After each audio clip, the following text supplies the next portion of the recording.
RFM matin 7h40 sunu gan Aminata Sow salaamaaleykum. waaleykum salaam Babacar. ñu ngi lay nuyu kon di nuyu El Hadj Ndiogou Diène yow yaay délégué général à la protection sociale et à la solidarité nationale. protection sociale buñ ko déggee mooy pexe yëpp yi nga xam ne mën nañ ko lal ba nit ñi ak njaboot yi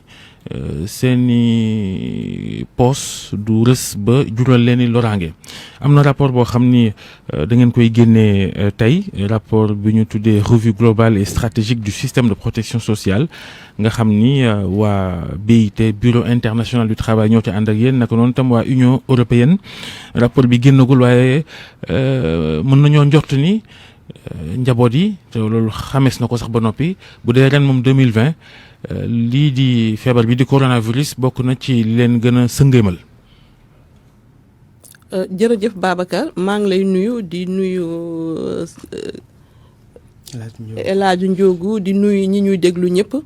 di leen remercier aussi ci invitation bi Babacar daanaka wax nga lépp effectivement protection sociale mooy mesure yu ñuy jël yëpp pour dimbali askan bi ndax ñu mën a am lu néew loo xam ni dina tax ñu mën a dund boo xam ni dinañu ànd ak seen sutura si loolu la ñuy liggéey si délégation ñu lënkaloo si ak BIT Union européenne di ko financer effectivement dafa am stratégie nationale bu ñu def de protection sociale stratégie boobu ñu ngi ko def 2015 te mu war a dem ba 2035 mu mën 20 ans lañ ko def ñu méngale ko ak plan Sénégal émergent ndax xam nañu ni que président de la République protection sociale daf ko def au cœur de son programme mu nekk ci plan Sénégal émergent bi cadre de référence politique publique mu nekk ci benn axe bu mu ko mooy capital humain protection sociale et développement durable mooy wane ni que président Macky Sall dafa jox protection sociale gëdd bu rëy boo xam ni daanaka boobu daawuñu ko woon dégg te pourtant protection sociale dafa nekk yelleef boo xam ni mu ngi nekk ci déclaration universelle des droits de l'homme depuis 1948 ñu voté ko. waaw président yi fi jaar yëpp nag loolu rek la ñuy wax jox naa gëdd protection sociale ngir dimbale nit ñi ak njaboot yi waaye fi ñu ne woon daanaka lañ ca randu bëriwul daanaka lépp benn la boobaak léegi ay at a ngi nii muy président bii fi nekk ak ñi fi jaar. Babacar foog naa protection sociale bu siiwee nii ci président Macky Sall la siiwee. ndax moom dafa ñëw dafa ne dafay lutter contre la pauvreté dafay mettre fin aux inégalités sociales loolu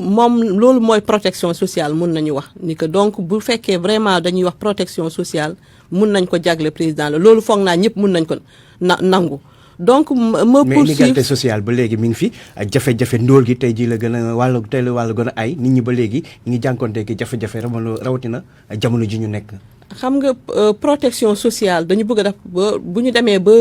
motale yëpp mooy protection sociale universelle c'est un processus mënuñu xëy léegi rek kenn du jànkonte ak jafe-jafe loolu mënul am mais l'essentiel nañu reconnaître que président Macky Sall bi mu ñëwee ba tey daf na ci ay jéego yu rëy parce que bu ñu demee ba daf xam nga protection sociale dafa am na assistance am na assurance ci assistance bi moom mooy jëm ci couches les plus vulnérables mooy bourse de sécurité familiale bourse de sécurité familiale mu nekk programme bu am solo boo xam ni ci Sahel bi amul beneen programme bu surtout que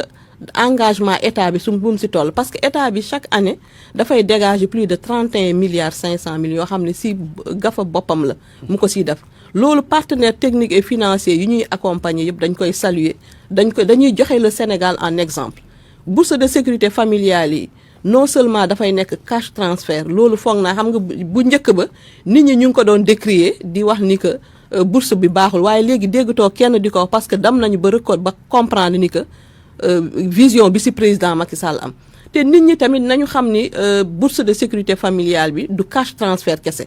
dañuy def cash transfert mais dafa am renforcement capital humain bi dafa am ay séances de sensibilisation dañ ko méngale dañ ko boole ak benn conditionnalité mooy nit ñi am bourse di teewee séance de sensibilisation te ci biir séance de sensibilisation yooyu lañ leen di defal éducation pour le changement de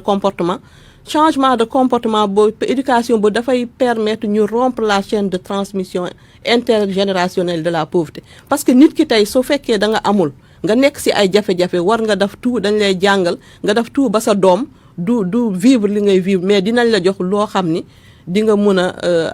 am xawma dignité sa dignité loo sutur la effectivement merci beaucoup ci renforcement de capacité yooyu ci la ñuy def vaccination bi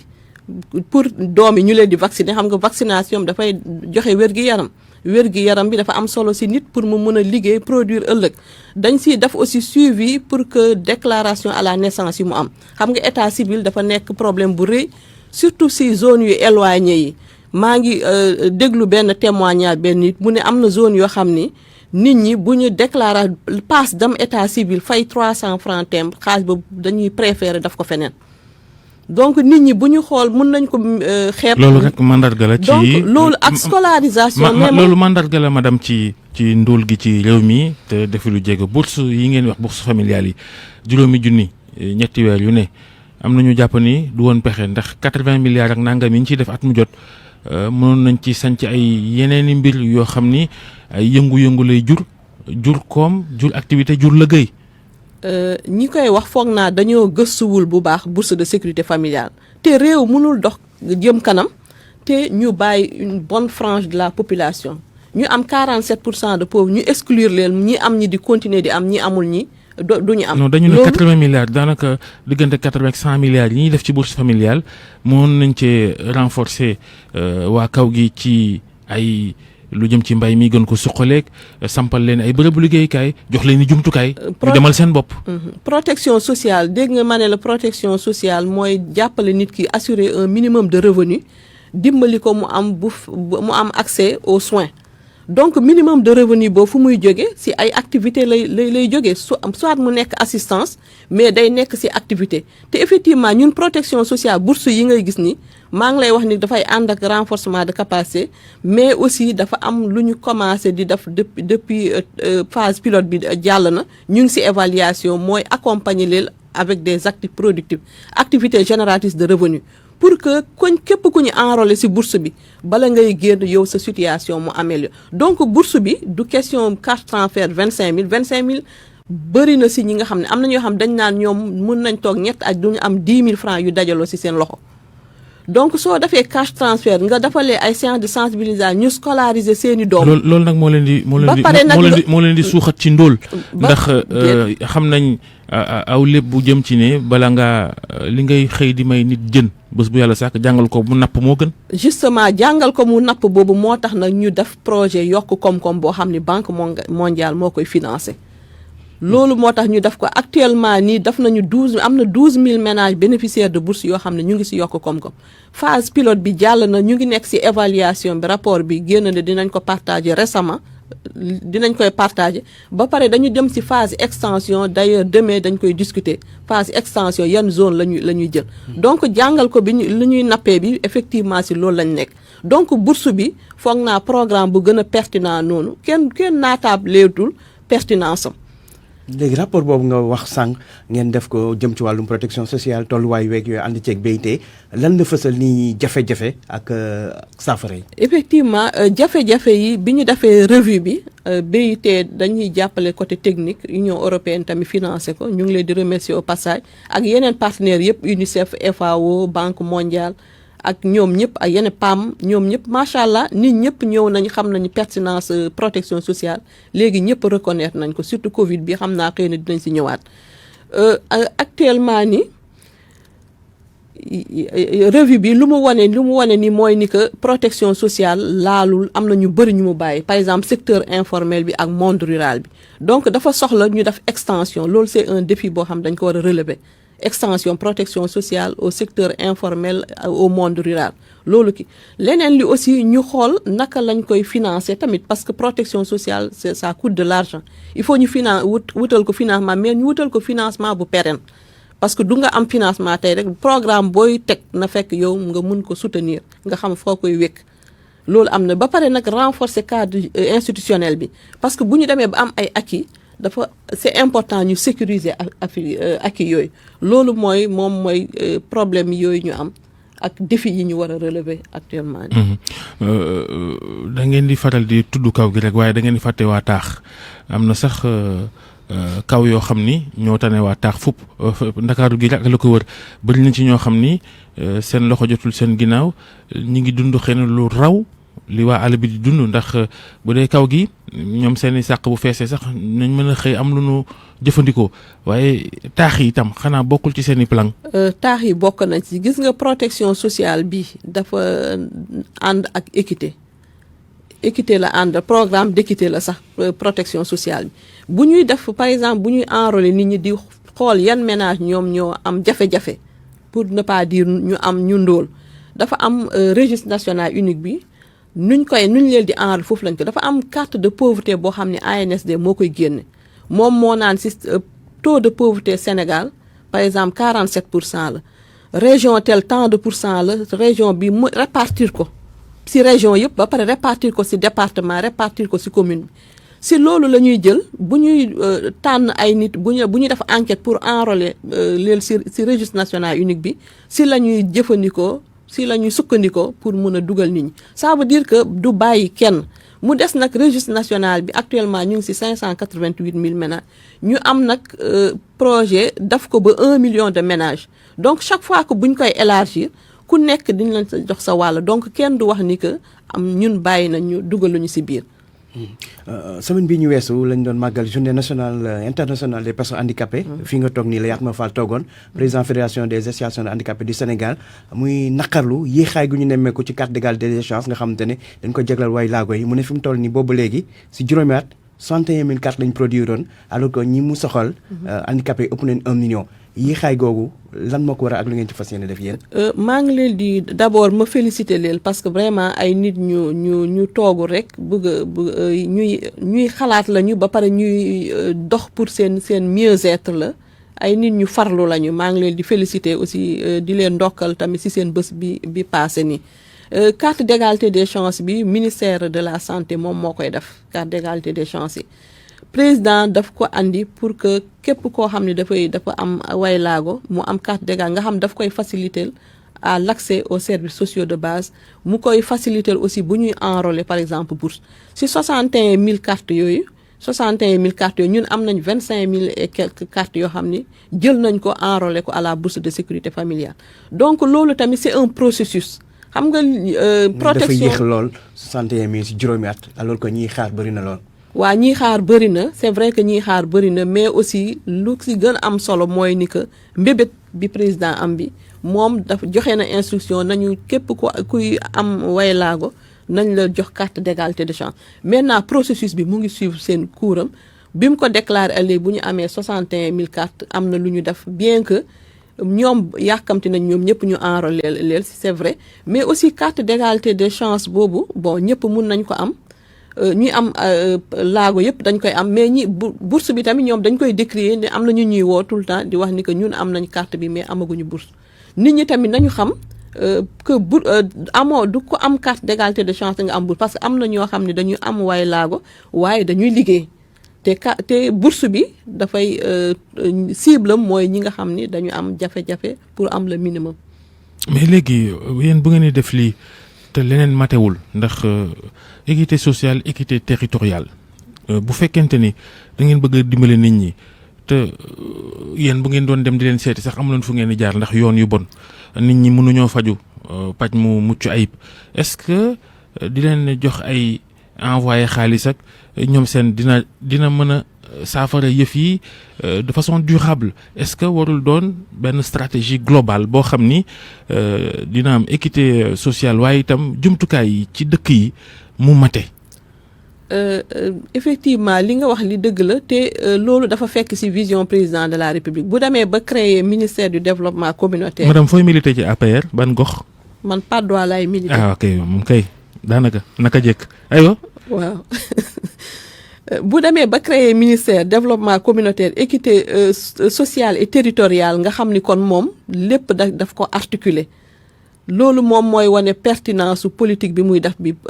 ñu ngi jox nit ñi bourse waaye tamit ñu ngi tabax ay tali ñu ngi tabax ay hôpitaux fi mu ne nii foog naa ni que léegi kenn mënul weddi ni que vraiment mu ngi am ay avancées yu am solo lu ñuy wax accès aux services sociaux de base xam nga protection sociale tamit ñu ngi wax ni extension horizontale ak verticale la accès aux services sociaux de base yooyu ñu ngi koy régler si mettre en place ay centres de santé ay hôpitaux ay postes de santé un peu partout mettre en tabax ay pistes de production ay routes accès à l'eau mooy accès universel yi président di def et tout donc yëpp ñu ngi koy gérer amul dara lu ñu bàyyi en rade mu des nag xëy na ki nekk ci jafe-jafe day yàkkamti waaye nag nañu xam ni que nu ñuy wax ni que daanu dajul suuf mais l'essentiel ñu ngi ci yoon bi vision bi président tracé na ko joxe na mettre na en place en tout cas structure yi nga xam ne ñoom ñoo ko war a liggéey te structure yooyu ñu ngi ciy dem ñun suñu objectif mooy impacté ci taux de pauvreté ñu wàññi ko drastiquement te ñu ngi ci yoon bi. fi mu toll nii taux de pauvreté bi ci Sénégal ANSD seeni gëstu ñaata la toll yéen ci xayma yi ngeen am. waaw dafa nekkoon ay 47% ci pauvreté mais actuellement ak Covid bi. am nañu ñoo xam ni tamit basculer nañ ci pauvreté loolu moom ñëpp xam nañ loolu et puis loolu tamit dafay wane solo protection sociale xam nga protection sociale buñ koy def dafay renforcer résilience ménage yi su renforcer en cas de choc ménage bi bañ a basculer ci pauvreté bi donc loolu lu am solo la gis ngeen ni que bi Covid bi ñëwee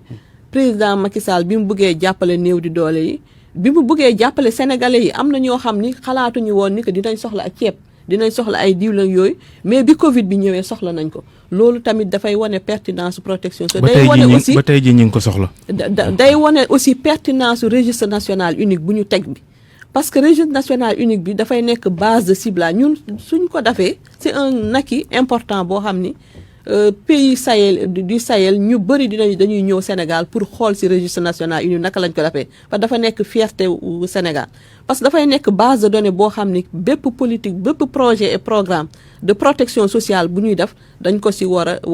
ci la ñu war a jukki pour mun a jàppale ñooñu de sorte que ñi fa dekk ñi nga xam dañu considérer population ñii ay néew di doole lañu nga xam ne dinañ leen mun a jàppale ba ñu génn ci situation boobu parce que aussi projet yi bu ñëwee bëgg a def ciblage bëgg a sélectionner loolu dafay jël xaalis bu bëri lay jël. mais RNU boobu ngay wax registre national unique bi jamono ji ñuy séddale ceeb beeg diwlin bi maanaam ndimbal li nguur gi doon jox askan wi ci mbas mi. gis nañ ne am na problème yu bëri yu ci feeñ. fichier bi am na problème ay omission ak ay doublon yooyu yëpp nemmeeku nañ ko ci ba nga xamante ne li ñu doon wax est-ce que sax c'est fiable. loolu dafay ñëw tamit. ñun loolu dañ am na avantage le fait que ñu xam lu ci ne parce que nañu xam processus bi naka la registre national unique bi buñ koy def ciblage bi c'est un ciblage communautaire comme ni ma waxee carte de pauvreté bi ku nekk dañ lay jox sa quota en fonction du taux de pauvreté et du nombre en tout cas à enrôler ñu ne la yow sa commune bi par exemple wala sa quartier bi war nga jël 30 personnes ñu jël nag ñu ne au lieu ñu koy jël ci kaw ñoom waa gox bi ñoom ñoo xamante ci seen biir na ñoom ñooy toog notable yi ñoom ñooy toog porteur de voix bàjjenu gox yi représentant ASC bi toog imam bi toog curé bi toog ñu xool ñu ne ñun am nañu responsable APR bi toog c'est pas politisé gis nga loolu la ci président doon bañ nag moo tax ñu ne ciblage bi na nekk communautaire te gis nga foofu ci séddale ceeb bi ma eggali processus pour ngeen xam ko foofu la ñuy toog ñoom ñu tànn bu ñu tànnee def seen liste yóbbu ñoom maintenant su amee kenn koo xam ne nag moo jot information au lieu mu convoquer nit ñi mu toog ci néegam ne man naa bind sama bopp naa bind sama jabar naa bind sama kii loolu mooy problème mais ñun ci derrière dafa am benn enquête ANSD buy def mais enquête bi dañ lay woo ñu enquête dafa am ay fiche questionnaire boo xam ne dañ koy remplir pour mun a def scoring bi pour mun a xam ñan la ñuy jël en priorité boo ñëwee ñu ciblé la fële mu am benn fraude ci suuf nga yéeg ñu bëgg la enquête ñu laaj la luñ la laaj nga wax loo xam ni dafay méngoo ak loolu. loolu tamit léegi mbas mi moom. du sunu rek mais aussi mbas maa ngi fi ba léegi. waaw ci mais nga bay ma rek c'est important. parce que waxtu bi dem nañu ci ñaari seconde mbas mi fi ñu toll nii jeexul est-ce que am ngeen xalaatum taxawaat askan wi taxawuwaat askan wi ci fii ñu jëm ndax yëf yi dafa gën a day gën a métti. jeexagul waaw bu ñu noree appuyer waat aussi ci RNU bi la ñuy basé pour dire que RNU bi ñu ngi fi mu ne nii mise à jour bi def nañ ko ci 10 régions. yeneen ñaari régions yi des est-ce que mën nañu séntu geneen ndimbal jëmale ci askan wi. bu demee ba jot te ñaanuñu ko yàlla état en bon père de famille le président Macky Sall dina dimbali askan mais ñaanuñu ko yàlla. tey jërëjëf Aminata Sow délégué général à la protection sociale et à la solidarité nationale di la gërëm ci waxtaan wi seen rapport bi ngeen def ci wàllu protection sociale tey lay siiw daañu ci ànd ak yéen ci bëccëg bi jërëjëf Fatou Ndiogou Diène jërëjëf rajo Assane mi doog a yegg si nga même ma def appel à la population par rapport ak gestes barrières yi di woo aussi secteur informel bi aussi nañu fexe nu ñu duggee ci protection sociale bi parce que mbas mi jàngal na nit ñi tamit maanaam entreprise yi comme d'affaires yi ñu dugal seen loxo. jërëjëf nekkatul luxe léegi c'est une nécessité donc nañu farlu pour mun a dugg ci système de protection sociale bi. jërëjëf merci beaucoup. jërëjëf Alaaji Assane Kon aywa Astou Mbène ñu ngi lay nuyu ak sa équipe yéen doog jàmm.